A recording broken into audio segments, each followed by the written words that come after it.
मैं आप सबका धन्यवाद देता हूं।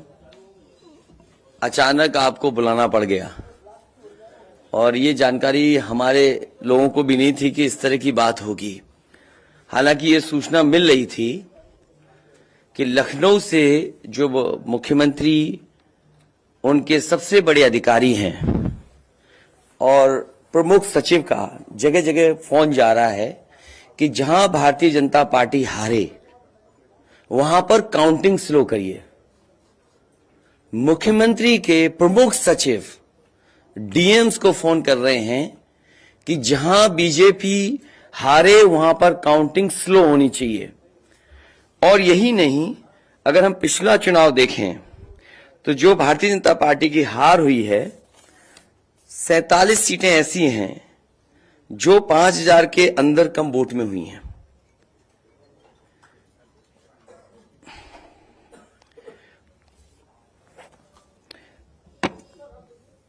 सैंतालीस सीटें ऐसी हैं पिछले चुनाव की जहां पर 5000 वोट के कम फासले से भारतीय जनता पार्टी जीती है। और जो आज देखने को मिला है बनारस में कि जहां ईवीएम्स ले जाई जा रही थीं, एक ट्रक पकड़ा गया, 2 ट्रक लेकर के भाग गए। अगर सरकार चोरी नहीं कर रही थी, ये वोट की चोरी जो नहीं कर रही थी, तो कम से कम बताए कि एक गाड़ी रोक ली, पकड़ी गई, लाइव है, अभी भी हम लाइव देख सकते हैं। 2 गाड़ियां क्यों भागी? अगर कोई चोरी नहीं थी, प्रशासन ने, सिक्योरिटी ने इतना इंतजाम क्यों नहीं किया?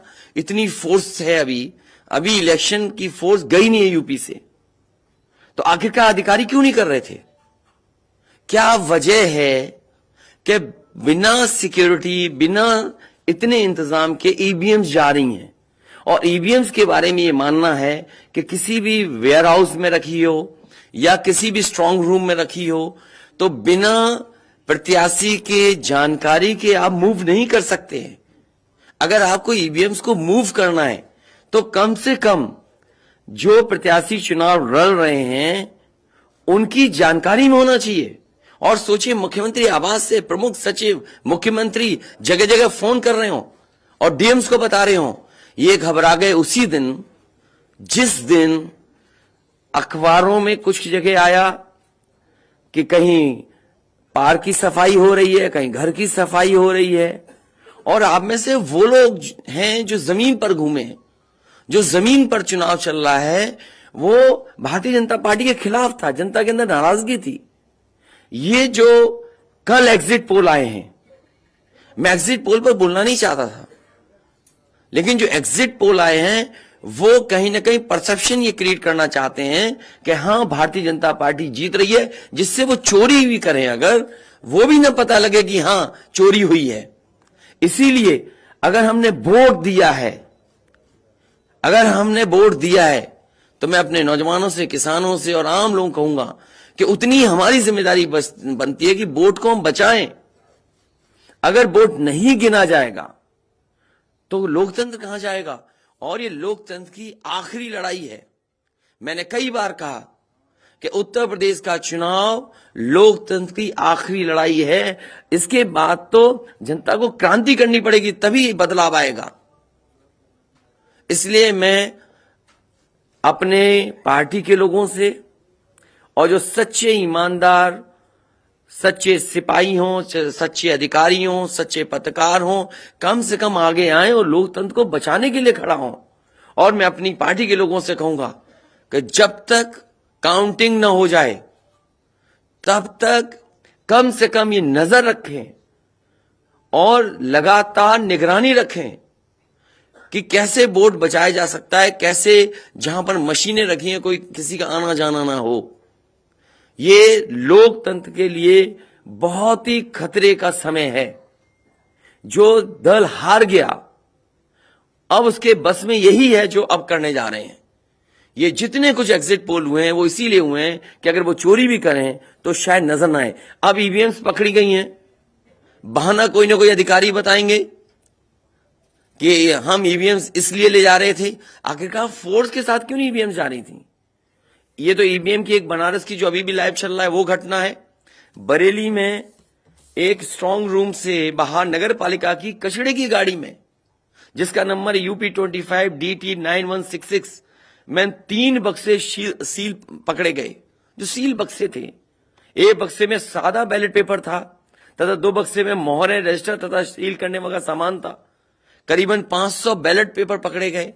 इसी तरह सोनभद्र का है कि सोनभद्र में भी बड़े पैमाने पे चीजें पकड़ी गई। वो भी लोग समझ में आ गया तो उन्होंने देखा, एसडीएम को रोका। एसडीएम घोरावल जनपद सोनभद्र में खाली मत पर अपनी गाड़ी से पॉलिटेक्निक कॉलेज ले जाते हुए पकड़े गए। क्या सफाई देगी सरकार? इसीलिए मैंने कहा प्रमुख सचिव मुख्यमंत्री आप जानकारी कर लें। अगर आपके डीएम्स कोई जानकार हैं, उन्होंने खुद बताया है कि वहां से लखनऊ से फोन आ रहे हैं कि जहां पर भारतीय जनता पार्टी हार रही हो वहां पर काउंटिंग स्लो हो और रात तक काउंटिंग लेकर के जाइए।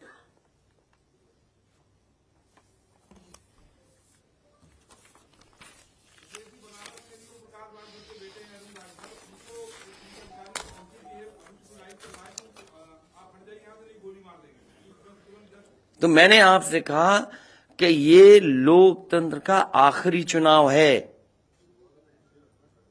इसके बाद तो जिस तरीके से आजादी के लिए लड़ाई लड़ी गई थी, उसी तरह की हमें और आपको क्रांति करनी पड़ेगी।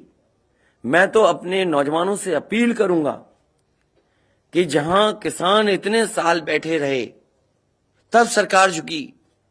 कम से कम 3 दिन लोकतंत्र के अखंड प्रहरी बनकर के ईवीएम्स को बचाएं और चुनाव को बचाएं। मैं किसी डीएम का इसलिए नहीं मानूंगा। डीएम कौन होता है? अगर प्रमुख सचिव मुख्यमंत्री फोन करेगा, डीएम क्या कर सकता है? डीएम की क्या हैसियत है? ये फिर जो प्रत्याशी लड़ने रहे थे उनको आखिरकार डीएम ने क्यों नहीं बताया? डीएम अगर ये जवाब दे रहा है तो उस डीएम से पूछिए कि डीएम ये बताओ कि तुमने जो प्रत्याशी चुनाव लड़े थे उसके बारे में क्यों नहीं बताया उन प्रत्याशियों को? ये डीएम आखिरकार किसके नीचे काम कर रहे हैं? और बनारस जैसी पोस्टिंग किसी डीएम को मिली होगी, इस डीएम को मैं भी जानता हूं। जब पहली पोस्टिंग मैंने मुजफ्फरनगर दी थी, मैं नहीं जानता ये डीएम कौन है, किसकी सिफारिश पे ये मुजफ्फरनगर पहली बार गया था। बेईमानी करा रहा है ये डीएम। और जवाब ये डीएम का कि ट्रेनिंग के लिए जा रहे हैं। तो आखिरकार पॉलिटिकल पार्टीज को क्यों नहीं जानकारी दी? क्या जवाब है उनके पास इसका? और जब बाकायदा गाइडलाइन लिखी हुई है यहां पर कि आप ईवीएम्स का मूवमेंट नहीं कर सकते, आप कैसे ईवीएम का मूवमेंट कर रहे हैं? आप पूछिए जिन्होंने दिया बयान। अरे भाई, मैं तो कह रहा हूं किसी आपने जो पॉलिटिकल चुनाव लड़ रहे हैं उनके बारे में क्यों नहीं बोल रहे हैं आप? और आप भी डीएम की बात को मानते हो। वो वर्जन इसलिए बोल रहे हैं क्योंकि सरकार एक भाषा बोलेगी, ऊपर से नीचे तक भाषा एक बोलेगी। आप बताइए, जब समाजवादी सरकार का चुनाव था, इलेक्शन कमीशन ने जो शिकायत की उस अधिकारी को हटाया गया? आज इलेक्शन कमीशन ने किसी अधिकारी को हटाया हो? एक अधिकारी अगर इलेक्शन कमीशन हटाया हो तो बता दो। मुझे कोई उम्मीद नहीं। इसीलिए मैं कह रहा हूं कि लोगों को लड़ना पड़ेगा। अगर लोकतंत्र बचाना है तो कहीं ना कहीं तैयारी करनी पड़ेगी लोकतंत्र बचाने के लिए। जो गाइडलाइन है, आज जो बैलेट पेपर पकड़े गए हैं सोनभद्र में, जो बैलेट पेपर पकड़े गए हैं आपके बरेली में, जिस तरह ईवीएम्स को ले आया जाता है, ये सवाल बड़ा है। अधिकारी वही भाषा बोलेंगे जो उनको बोलने के लिए सरकार कहेगी। वो नहीं चाहते कि ओम प्रकाश राजभर जी क्या भूल गए? इलेक्शन कमीशन याद नहीं है? ओम प्रकाश राजभर जी नॉमिनेशन के लिए गए, इनको अपमानित नहीं किया गया? क्या प्रशासन कार्रवाई कर रहा था? स्वामी प्रसाद मौर्य जी के साथ क्या व्यवहार हुआ? कोई भूल जाएगा इन बातों को? और चुनाव भर में क्या भाषण दें, क्या भाषा का इस्तेमाल था? हर जगह डराने का काम जनता को। ये अलग बात है। कम से कम इलेक्शन कमीशन को ये देखना चाहिए, खुलेआम जनता देख रही है, आज के जमाने में लाइव है कि किस तरीके से ईवीएम्स को ले आया जा रहा था। चुनाव आयोग को सबसे पहले जिलाधिकारी बनारस पे कार्रवाई करनी चाहिए कि आखिरकार उसने किसी को कॉन्फिडेंस में क्यों नहीं लिया। अगर मशीनें जा रही थी तो प्रत्याशियों को क्यों नहीं बताया गया? पॉलिटिकल पार्टीज को क्यों नहीं जानकारी दी गई? अगर ये गाइडलाइन में है कि नहीं है इलेक्शन कमीशन के? आप ईवीएम्स को एक जगह से दूसरी जगह मूव करा रहे हैं, आखिरकार इसके लिए जिम्मेदार कौन है? आप ईवीएम लेके जा रहे हैं, अब 2 दिन की बात है, काउंटिंग होनी है।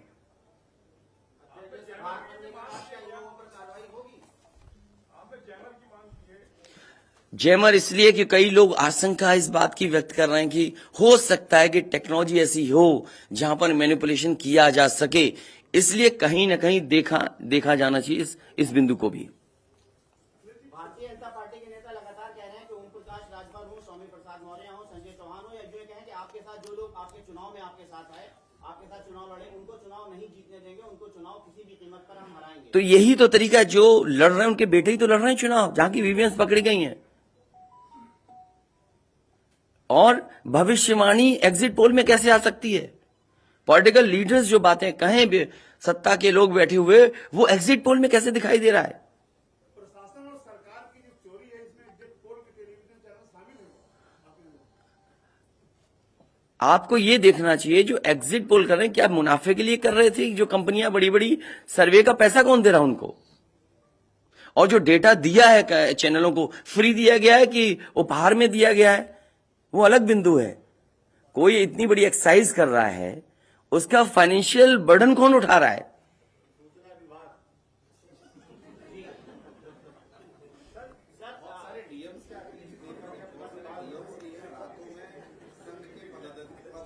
ये तो बातें, ये सच कह रहे हैं आप। जो बात, ये जो सवाल के रूप में जानकारी दे रहे हैं, ये सच्चाई है। जो आप सवाल के रूप में दे रहे हैं, ये सच्चाई है। आप बताइए, इनके साथ गलत व्यवहार हुआ, क्या कार्रवाई की प्रशासन ने? वीडियोज हैं सबके। जब ये नॉमिनेशन के लिए गए आप, क्या वीडियो अवेलेबल नहीं है? क्या कार्रवाई हुई उसमें? स्वामी प्रसाद मौर्य जी के ऊपर जो अटैक हुआ, उसमें क्या कार्रवाई हुई? मेरे क्षेत्र में जो प्रत्याशी चुनाव लड़ने आया, तो उसने अपने आप अपनी गाड़ी तोड़ी, अपने आप गाड़ी तोड़ी खुद की, और आरोप लगाए समाजवादियों पर।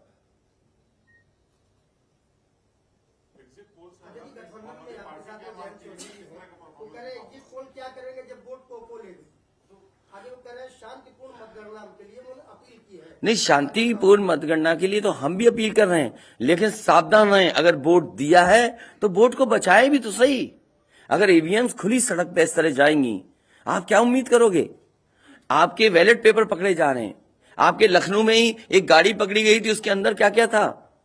वो कहते वो तो हर गाड़ी में टूल बॉक्स होता है। तो टूल बॉक्स में इतना बड़ा हथौड़ा थोड़ी होता है कि आप ताला तोड़ दो। आगे जब कहना है कि अगर वोट दिया है तो वोट बचाएं। वोट बचाने के लिए कहीं ना कहीं हमें एक अखंड प्रहरी की तरह काम करना पड़ेगा। और अगर हमारे किसान इतने दिनों बैठ सकते हैं, अब तो 3 दिन की बात है, 3 दिन तो बैठना ही पड़ेगा। नहीं तो ये प्रशासन के लोग बैठ करके चोरी करा देंगे, और मामूली चोरी है वोट की। ये लोकतंत्र के साथ है। लोगों को ये भूलना नहीं चाहिए आपके पड़ोसी देशों में क्या हो रहा है।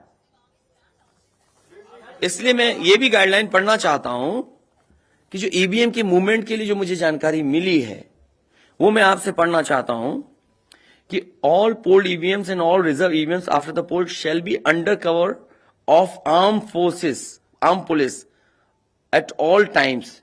Reserve EVMs should also be returned at the same time when the polled EVMs are returned at the receipt center.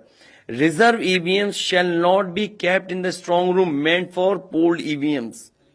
They shall be kept in another strong room meant for keeping reserve EVMs.